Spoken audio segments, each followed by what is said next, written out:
Emily. We love bones.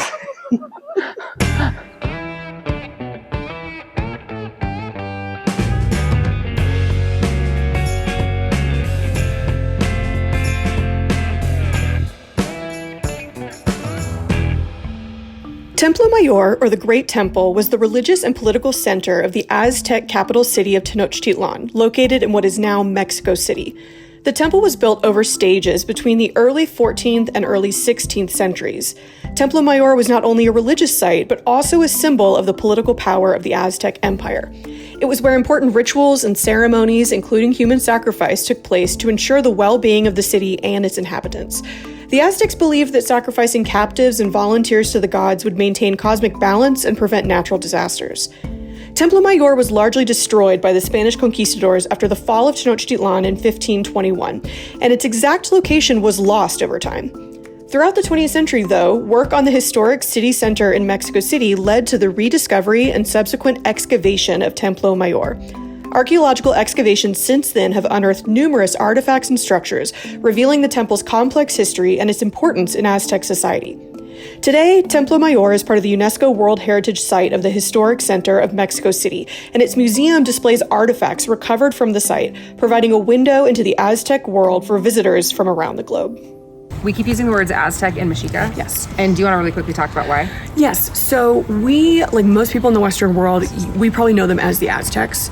And that was what they were called by the Spanish. And I do want to clarify, like, it's not a problematic name. Like, there are a lot of instances of indigenous people being named something that actually was, like, offensive, and that's now the name we know them by. But this was more describing where they originated from, the Aztlan region. So this is, like, their mythical origin was from that region. But really, like, they, during their own life, referred to themselves as the Mexica. So it would almost be like, what analogy did we make before? It would be like the Romans of today being thought of as like the Romans of like ancient Rome. So this is cool. It's El Árbol Sagrado. And I just think this is cool because it's the actual tree. So they believe this was like the sacred tree that upheld the sky, and all the communication with the underworld kind of connected all the worlds together. And the archaeologists actually found it, and they believe it's the actual tree like that they've seen in some of the Aztec codices. Yeah. Yeah. That's amazing. Historical sources describe rites for nature's fertility and regeneration, in which they use trees brought from nearby forests. And it's an oak tree dated to the 1400s. Wow. So like this would have been here, like Cortez would have seen this tree, Montezuma would have seen this tree. I just think this is helpful. These are a lot of the gods that were associated with like nature. And so again, it's just a reminder, if we think about like the Greek gods or the Roman gods, the Aztec gods were very similar, or just the gods really of all of central Mexico. So we can see like the god of rain was the most important. We can see the god of corn, right? The god of the sea and the lakes, the god of spring, right? Lots of gods, not just the big, scary warrior Aztec sacrifice god. Wait, I have a question about that. Yeah. Why is it so easy for us to think about indigenous gods as like a monolith, like it's just one god in control of everything, versus like accepting the reality that they also had a pantheon of gods? Oh, that's a good question. I think for a long time, all that we knew about the Aztecs was what the Spanish had written about them. So really all most historians and students knew was like they were brutal and sacrificed people. So we really focused on that god. Yeah. And now it's only now that we're thinking about them as this like really sophisticated, massive empire with farming technology, innovations, tribute. And so it's like all these gods are equally important. In some ways, like these gods are more important, right? Because you can't survive to sacrifice people if you're not growing food. For the record, if I have to be sacrificed, I want it to be with a little face knife. Yeah. Obviously, we can see we're in the middle of the ruins of the temple. You can see the cathedral in the back that was built by the Spanish. So a lot of the stones for the foundation were taken from the temple when the Spanish destroyed it. But what's here is we see the Braceros de Huitzilopochtli. So Huitzilopochtli was their main god. He was like the god of the sun. Previous central Mexican people believed he was like their warrior god. And so they were basically like the Greeks. There was like a pantheon of gods, but each city or group kind of had their guy or girl, and theirs was this guy. So these would have been like braziers, like they would have had like flames going kind of at all times. Woo! And again, I don't know if this is the exact site, but I think this is a great place to talk really quickly about sacrifices. Yeah. So Emily, I'd love to know like, what's the typical story about Aztec sacrifice? Just like what's the kind of basic textbook? What most people everyone know? knows. Yeah. Lots of bloody sacrifices, heart ripped out if you're still beating chest. Yeah. Yeah.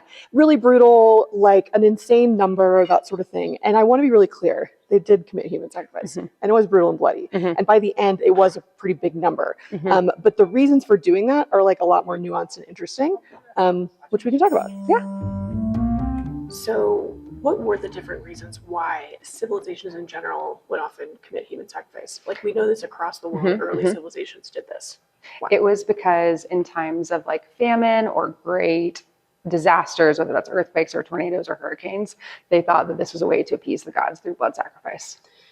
Yeah, and I think that like the Aztecs, there were a lot of different reasons why. I mean, they literally believed at Teotihuacan, right? They believed that the earth began there by the sacrifice of those gods. They believed that like those gods threw themselves into the fire so that humanity could continue to exist. And so they literally believed that like to feed the gods, for example, Huitzilopochtli, for him to be able to lift the sun up every day, he needed strength. And so it was their like science of the time, right? I mean, they were basically working with their best understanding of like how to make sure the crops would grow and how to make sure that the earth would continue. And we also know that earlier in the Aztec reign, sacrifice was it was common and regular, but it wasn't in these huge numbers. But it corresponds as we see the rise of their empire, the rise of sacrifice. And so we also know that it was a way to maintain and consolidate power over central Mexico. That we know it was also used weirdly as a tool of diplomacy. So for example, there were some elites that would actually like, if there was a neighboring tribe that they were about to go to war with, and the elites wanted to avoid that war, they would go and capture a few men, sneak them into Tenochtitlan and let them watch a sacrifice, and then they'd go back, and then they'd say like, never mind, we don't want to fight. So in a lot of ways, it was brutal, and by the end, there was like lots of sacrifices being committed every day. But it was for religious purposes, and it was also, we should see it as like monumental architecture and like consolidating of like a person's power. Yeah. And that also makes a lot of sense when you think about the conquering of the Mexica, right? Because all of these other tribes that lived right outside of the Aztecs joined with Cortez to overthrow them. So besides disease, Cortez's biggest ally is indigenous allies, right? Like it's like guns, germs, and steel and indigenous people, because there were tons of people like Malintzin who were more than happy to help these new people come in and topple this empire that had toppled them and been like using their people for sacrifice, that sort of thing. It got so actually bad at one point that there was actually a period of peace between the three major powers, so that they weren't able to like get sacrificial victims from war. There were certain, like Huitzilopochtli required it to be like someone taken in war. So they started to like schedule wars. They called them the flower wars. And they would literally be like, hey, you and me, we're going to go to war for 2 weeks. We're going to fight it out so that both of our sides can like get our prisoners taken in war to sacrifice to our gods, and then we'll be done. So, one of my favorite parts about Mexica sacrifice, which arguably maybe is questionable to have a favorite part about sacrifice, but have one anyway, is that we've talked about how sacrifice was thought to like have the sun rise every day, right? It was going to give power and strength to the gods to rise the sun. So it is thought that those who were sacrificed in battle, so like Mexica warriors, brought the sun to its height during the middle of the day, and then women who died in childbirth, and the blood of them was responsible for bringing the sun down from noon to evening. Whoa, that's cool. It's like a full like circle of life moment. There were also some, depending on the ceremony, there were some ceremonies where a sacrificial victim was like lived the entire calendar year as if he were the god on earth. So there are some instances where it was like a great honor to become like the Huitzilopochtli for the year, and you would get to like live in these incredible palaces, and like you would be treated as a god on earth, knowing that then you're going to be sacrificed at the end of it. That reminded me a little bit of being principal for a day. Mine is the sacrifice part. Agave. And I was like, I know. Yeah, that is a magical agave plant. Oh, so they think that the lime that was used in the mortar came all the way from Tula, which is fairly far away. So that would be like evidence, of their power and their trade. Yeah. So this whole section is about tribute and trade. So talk to me about tribute payments, or like tributary empires. So when you have one empire that is clearly the dominant empire in a region, there are usually smaller civilizations that exist outside of them. And in order to essentially keep the peace, to make sure that stronger empire doesn't invade the nearby places, they will exact tribute, or those smaller civilizations will give them tribute to be like, hey, please don't attack us. And it could be lots of things. So like walking around this room, they're going to show tribute payments from different regions. So like these are the tribute payments from Oaxaca, or these are the tribute payments from this place. So we'll see it's like obsidian and precious things, and it would be food, because remember, Tenochtitlan is getting a lot bigger, and it's not going to be able to, the chinampas aren't going to be enough to provide for the population as it's growing. And so they require these tribute payments, and sometimes some of those tribute payments included sacrificial victims, but more often it's like trade. This is why we get so many amazing artifacts here. Like these are from Oaxaca, those are from the coast. And we can like really track actually like the trade and interactions of the different people by looking at all the artifacts we can find and like where they originated. This is my area of the museum. Emily made it to the farming section, the part that most people in the museum skip.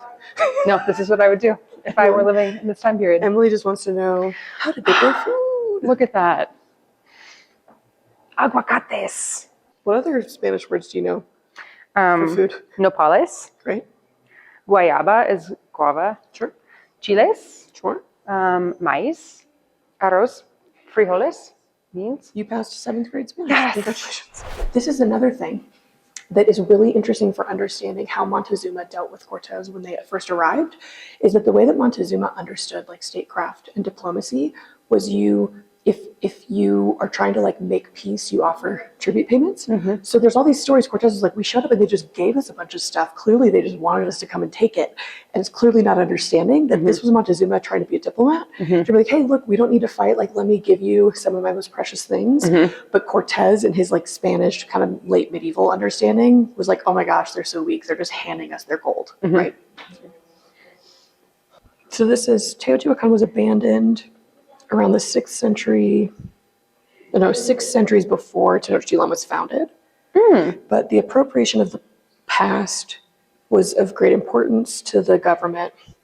So it was significant that they brought pieces from Teotihuacan here. So again, Teotihuacan was basically ruins when the Aztecs were there. So they would like go, but they would take and I guess excavate and find things to bring them here to tie themselves to legitimize their rule. Emily, we're at the freaking Chinampas. Okay, so this is like one of my favorite things that the Mexica did in order to create agriculture, because they decided to settle in the middle of Lake Texcoco, which you need flat land in order to grow crops. So this is actually, oh my gosh, this is amazing. This is such a great overview of how it worked. So what they would do, we looked at those poles earlier, you would stick in 4 poles on either end of your chinampa, and then you would dredge up the lake in between. So you can see that there are layers of trees, and then there's layers of the silt from the lake. And then you'd plant these gigantic trees in the corner so the roots would stabilize your land. And then on top, you could grow all of your crops. And then these causeways in the middle were for canoes. So like I picture like Venice, but like farms. You know what I mean? Like you have just like this network of all these little canals. And remember, this is like in the lake surrounding Tenochtitlan. So this is what like the conquistadors, when they showed up, it would have looked like a utopia. Yeah, come this way. Because when we, they're called floating gardens for a reason, because, I mean, this kind of looks green here, but this would literally just be water. And then you have on top, every now and again, floating gardens. Oh, here. These would be like, so this is like how they built the foundation to Tenochtitlan, right? They would get these trees that were like extra strong and would last, and then literally like dig them, like put them down into the earth, put a ton of them down to stabilize and then build on top. And so you have to imagine like the massive causeways or roads. I mean, massive, incredibly heavy. Talk about a stone box. I mean, whoa. But like to be able to then stabilize that, they would have had to be like the size of actual tree trunks. And just the idea of having people dive down to the bottom of the lake to like get those in there is insane to me. Really dumb question. Yes. Do these still support modern day Mexico City? And that's why it's in game. I don't know that it's a dumb question. I'm not sure. I mean, I have to imagine that they're still down there, but I think also as the Spanish drained the city, then they put in more like European style foundations and stuff. But like if you go out to Xochimilco and you can see the chinampas that still exist that are still being used, then they're like still using this. We talk all the time about this story about like what must the indigenous people have thought of the Spaniards. They were on horses, which they'd never seen. They were wearing steel armor. They had guns, which were so ineffective. They just thought they were meant to like make loud noises and distract you. Anyway, but we don't think about the opposite. We don't ever think about like what the Spanish must have thought and like how many things they were seeing for the first time, and how to them even something, not something simple, but something like this would have seemed magical, almost like a Garden of Eden type thing. And we know that from the documents of the people who first arrived, that they were just so amazed at what they were seeing, and they kind of like couldn't compute. So again, like both sides were equally mystified by the other. But yes, and shells were of great importance as food and raw materials. Again, this is evidence, like we're in the center of Mexico, so it's evidence of like how much power they have, that they can get. It's like people in Europe wanting silk. You know what I mean? It's just an evidence of like how wide their reach was.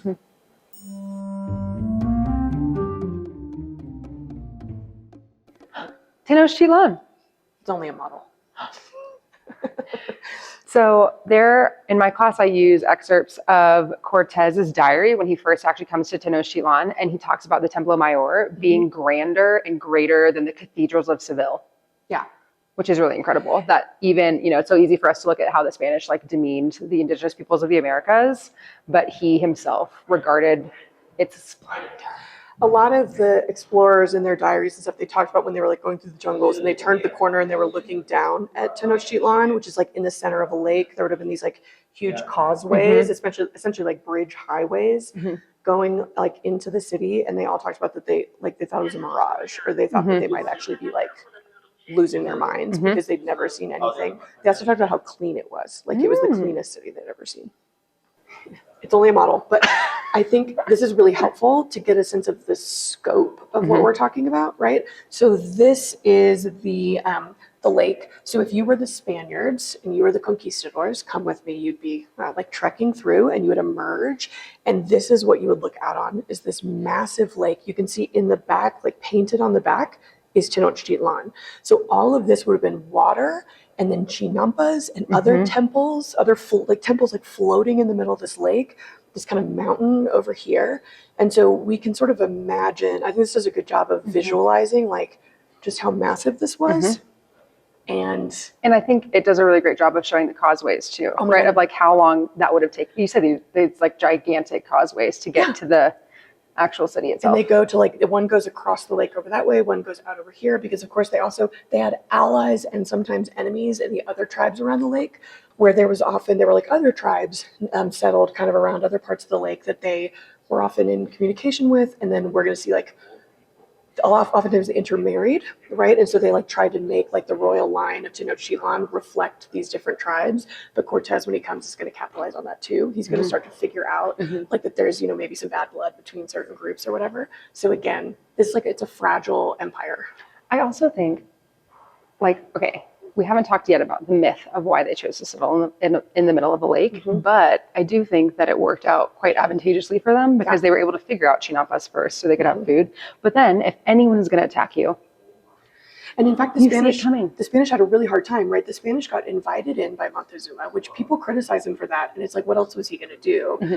They'd been like going through the jungles for months and months, and he sees them.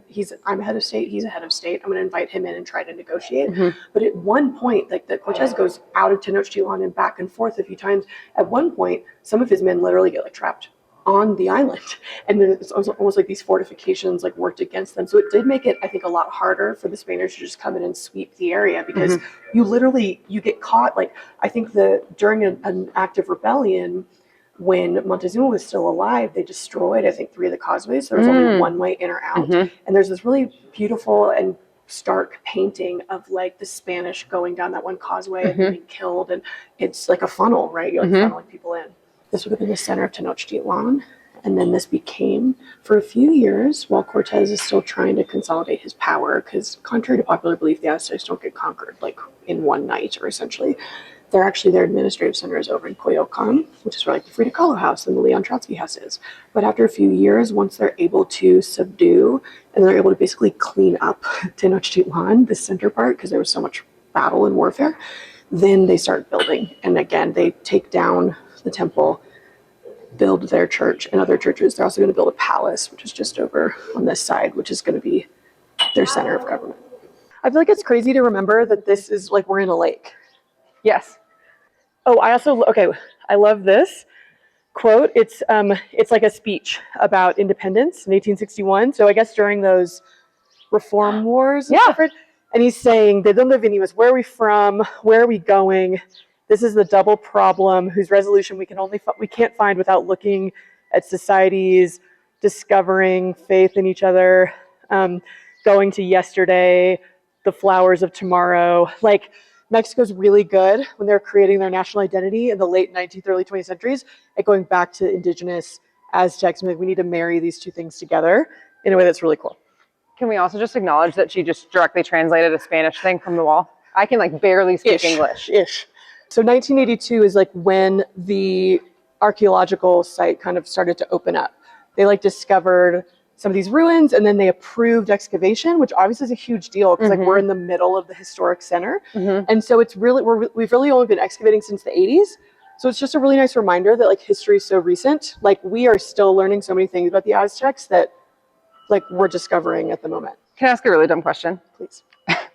So clearly, this is higher than the street level. What was on top of this? That's not a dumb question. Okay. I don't know, but I think in the museum they mention it because I think they did have to clear like a few blocks of something. So there were buildings in theory on top of this? I'm not sure, but I think so. But that's the point, is that like getting excavations, like getting government approval for excavations is I think rightfully very difficult because they don't want to just start digging stuff up and like ruin things. So yeah, there's still like, we can't go into part of it right now because there's work happening. So I believe this is a timeline of like the excavation attempts. So it really wasn't until like the 1790s that they started to, this is where they discovered like the sunstone. That was like their big major discovery. And then like, it's kind of just talks about like how slowly, basically, They got to see more things. they got to see more things. This is where they discovered, in 1914, they discovered like a little corner of the Templo Mayor. So basically they knew like the temple was somewhere around here, but we hadn't translated a lot of Nahuatl work yet in the early 1900s because it was mostly white dudes just reading the Spanish records. So we actually didn't know exactly where it was. We wouldn't have been able to even build one of those models perfectly until they start to discover like, oh, this is an actual corner of the temple, and they could start to actually like map it out. So let's see. And then we have the explosion in like the 80s, right? So this is when I think the government actually founds like the Proyecto Templo Mayor in 1978. And they're like, we're going to actively like excavate this site. And then they found the museum in 1987, the year I was born. And so that's when they're doing a lot of work to excavate and learn about and preserve. So.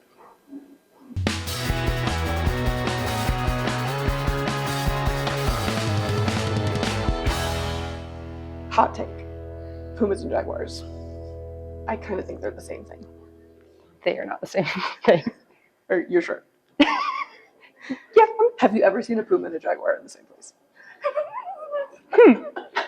Fair point. To just explain what just happened here, is that Emily just walked over to this and said, wait, cheetahs, and this is a jaguar.